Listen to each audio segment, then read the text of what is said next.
For nature is not mute, it sings with the voice of wisdom. And physics, when rightly understood, is the art of listening to that sacred song. Welcome to Bookscape Epic Reads, where we dive deep into the world of popular books, exploring timeless classics and modern bestsellers alike. Join us for in-depth reviews, insightful discussions, reflections. Let roll. Before the world was divided by the false boundaries of East and West, before the modern walls between science, philosophy, and spirituality rose to isolate human understanding, there lived a man whose mind moved like the stars he studied, precise yet infinite, anchored in reason yet always reaching toward the real.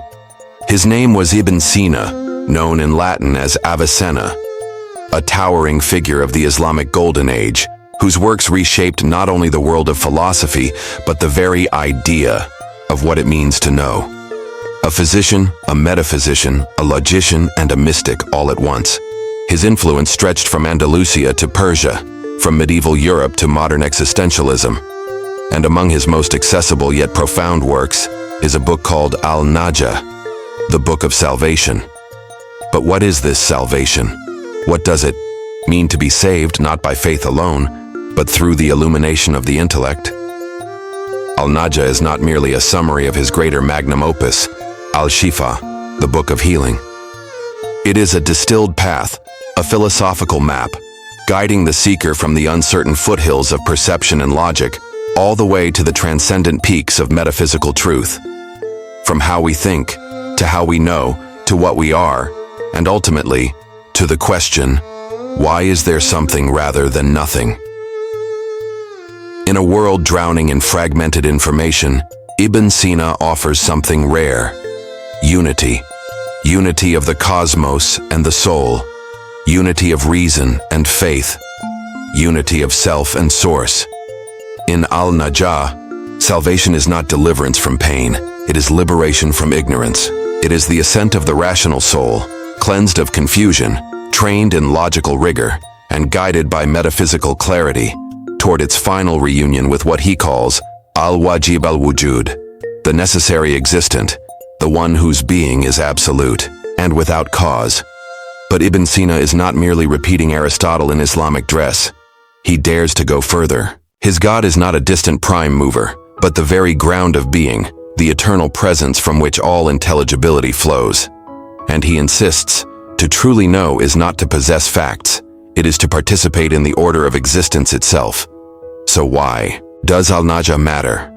Because in its pages, we are reminded that philosophy was never meant to be academic. It was meant to be existential, transformative, even sacred. Ibn Sina writes not to entertain the curious, but to awaken the soul. This book is a mirror for those who dare to look inward and upward. It challenges us to purify our logic, elevate our vision, and ultimately to ask the hardest question of all: what must I become to be truly real? And so we begin this journey, not into the past, but into the depths of human intellect, into the very structure of being. Let us walk with Ibn Sina through Al-Najah, not as spectators but as seekers, willing to let reason lead us toward that which lies beyond it. Welcome to the path. Welcome to the Book of Salvation. Before we ascend the mountain of existence, before we speak of soul, cosmos, or divinity, we must first learn how to walk. And for Ibn Sina, this first step, the beginning of every intellectual journey, is logic. But logic is not just a system of rules. It is the discipline of clarity, the ethics of thought. It is the soul's grammar, its way of aligning with truth and resisting the seductions of error. In Al-Najah, Ibn Sina opens the door not with mystical poetry or theological proclamation, but with the most rigorous demand: learn to think well, or you will never truly know. To Ibn Sina, logic is the tool that sculpts the intellect. It is the means by which we distinguish illusion from reality, coherence from contradiction, truth from mere belief. Logic protects the mind like armor, and it guides the soul like a compass. Without it, our thoughts are wild, our conclusions unstable, and our search for meaning unanchored. He inherits this science from Aristotle and the Peripatetics, But he does not merely copy. He refines. He weaves Greek logic into the Arabic intellectual tradition, blending it with the insights of earlier Muslim thinkers like Al-Farabi. Logic for Ibn Sina is no foreign import. It is the very method of salvation for the rational soul. In this first section of Al-Najah, we encounter the fundamentals of logical inquiry, concepts and judgments. Ibn Sina teaches us that every act of thought begins with tasawwur, the formation of concepts, and leads to tasdeeq, affirmation or denial. This is the difference between knowing triangle and judging that every triangle has three sides. Logic manages this passage with precision, propositions and syllogisms. He dives into the structure of propositions, the tools of valid reasoning. When we form syllogisms, chains of thought that lead from premise to conclusion, we are not merely arguing. We are simulating the path of reality itself, discovering how truths give birth to further truths. The conditions of certainty. Ibn Sina distinguishes between what appears certain and what truly is. He explores the modalities of knowledge, asking, what makes a statement necessarily true? What distinguishes opinion from certitude? He teaches us to sharpen our minds, not merely to be clever, but to be just in judgment, just in understanding. And all of this, every term, every distinction, is not academic dust. It is preparation, because only a mind trained in logic can properly enter the deeper chambers of metaphysics, psychology, and theology. Without logic, belief becomes blind. With logic, it becomes illumined vision. In a world flooded with opinions, distracted by surface claims and driven by emotional reaction, Ibn Sina's insistence on logic may feel cold, maybe even outdated. But nothing could be further from the truth. Logic, for him, is an act of spiritual purification. To learn to think rightly is to cleanse the soul of its distortions. It is to polish the mirror, so that when the light of the real shines, we are able to receive it clearly. It is not the end of wisdom, but it is its rightful beginning. And so we follow him, not into abstraction, but into discipline. Not to cage the mind, but to liberate it. For the one who seeks salvation, this is the first gate. Think clearly, think justly, and truth shall begin to unfold. To understand the world is not merely to measure it, it is to listen to it, to enter into the rhythm of its becoming, and to witness in every motion a whisper of the divine mind. For Ibn Sina, physics is not the cold science of matter in motion. It is a sacred inquiry into the language of the cosmos, spoken by God through the grammar of causes and effects. In this second part of Al-Najah, Ibn Sina turns from logic, our tool of thought, toward the world that thought seeks to comprehend. But again, this is no ordinary physics.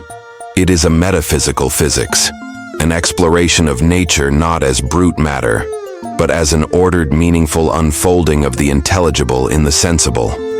He begins with the nature of motion, for movement is the very sign of life in the physical world.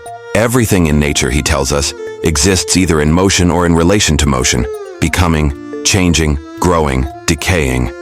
But this motion is not random. It is structured, purposeful, governed by inner potentials, and directed toward ends. Ibn Sina adopts Aristotle's notion of four causes: material, formal, efficient, and final. But he gives them a spiritual depth. The material cause explains what a thing is made of. The formal cause reveals its essential structure. The efficient cause identifies what brings it into being. And the final cause, perhaps the most profound, tells us why it exists. In this fourfold lens, every natural phenomenon becomes a message, not only how it happens, but why, and for what purpose. Take, for example, the flame of fire. Its rising is not simply a chemical reaction. For Ibn Sina, the flame rises because it seeks its natural place. It embodies taba al-gharizi, an inner inclination. This motion is an expression of its very essence, and that essence is inscribed by the divine intellect. Physics then becomes a theology in disguise. When we study the heavens, the orbits of stars, the harmony of celestial spheres, we are not just reading astronomy. We are gazing into the mind of God. For Ibn Sina, the cosmos is a system of nested intellects, cascading from the one through levels of being, from the necessary existent down to matter and form. Even time and space, those ancient puzzles, are treated with metaphysical care. Time is not an independent substance, it is the measure of motion. And motion itself implies potentiality, a thing becoming what it was not, guided by form toward perfection. This is the key. Nature is teleological. It is aimed at something, not just in biology, but in the cosmos as a whole. Every particle is drawn toward a form. Every form is a reflection of a higher archetype, and every archetype has its root in the divine. Thus, physics becomes a ladder. We begin with earth, air, fire, and water, but we climb toward understanding the chain of causes that link them to higher and higher principles. Ibn Sina calls us to see the world as sacred architecture, not chaotic, not mechanistic, but intelligible and intentional. To study physics in Al-Najah is not merely to know nature, it is to begin to see through it.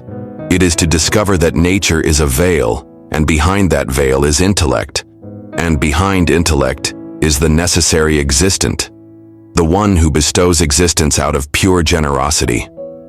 And so, Ibn Sina's physics is not a rejection of the spiritual, it is its necessary foundation. For how can we speak of soul, of God, of return, if we do not first understand the canvas upon which the divine has painted the world? In every movement of water, in every turn of the stars, in every motion of a falling leaf, there lies a deeper logic, a sacred geometry.